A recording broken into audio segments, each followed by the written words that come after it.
Folks, I wanted to say that the liberals are the fascists, which they keep calling us.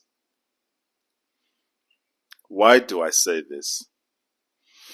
I say this because what are the key earmarks of fascism? What are the key earmarks of fascism? One would say that the key earmarks of fascism is a refusal to allow free speech and free thought, coupled with the use of violence to control people's minds and thoughts. That has always been what fascists have done in the past. Who can forget how Benito Mussolini's Italy had secret police, secret gangs that would go around Italy beating up people who did not agree with him? And it's the same thing that Nazi Germany used to do as well. They used to call them Hitler's youth, or those young Aryan boys who were dressed in black. I think they all eventually became part of the Gestapo. They would go around beating up dissidents and in some instances killing them. And the number one dissident, obviously, in Nazi Germany was that they didn't like socialism and communism, so they would beat up socialists. So in this particular case, obviously, leftists are not beating up socialists, but what they are doing is beating up conservatives.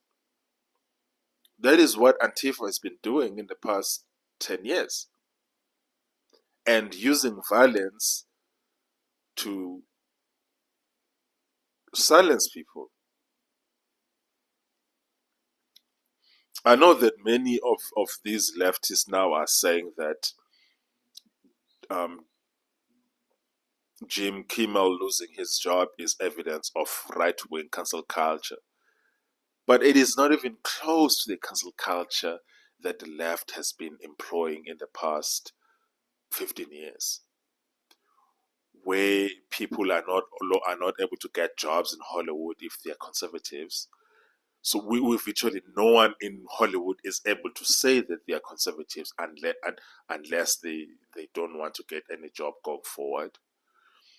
How they call for the firing of Tucker Carlson, and for being to having views that he just conservative views, and for not believing that election was legitimate in 2020, which I don't think it was. And then since 2021, they've been systematically trying to um, bully people into accepting that fraudulent election was actually not fraudulent, the 2020 election, and systematically removing conservatives from social media, even banning the most powerful conservative in the West, Donald John Trump, from Twitter, from Facebook. The amount of conservatives that were removed from social media is actually quite incredible between 2021 and 2022. The so-called Twitter files, now we know what they did. Facebook executives testified in Congress about the incredible pressure that they were under to remove conservatives from their platform. And all of that violence in the summer of 2020 has always been, it was left-wing violence. I remember going into the 2020 elections, how cities around the US were boarding up their shops because they were expecting Donald Trump to win, and they were anticipating the violence that was going to ensure after Trump wins. That was what was happening. So basically, They are the fascists that they accuse us to be.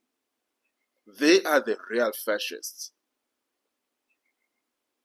And now, culminating with them celebrating um, the murder in cold blood of Charlie Kirk. These people are the fascists. And if this is what they are really saying in public, can you imagine what they are saying in private? Can you imagine what they are saying? Can you imagine what they are saying about us in private? Yes, we have a fascist problem in the West, and it is coming from the left.